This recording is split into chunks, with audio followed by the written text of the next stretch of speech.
Alright guys, so I'm doing a review of this Made Good granola minis. This is cookies and cream, usually on sale. And if you look, they usually have free of, peanuts, eggs, all that type of stuff in there. Let's take a look at the ingredients, which is on this side. If you guys want to read this, pause the video. And pause the video there if you want to read it. And let's do a quick taste test. Okay, so these are small. There's like only 5 in a box, but look at the size of my hand. And this is 24 grams, pretty light. So let's open it up.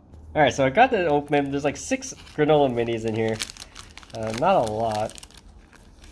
Okay, that's what they look like.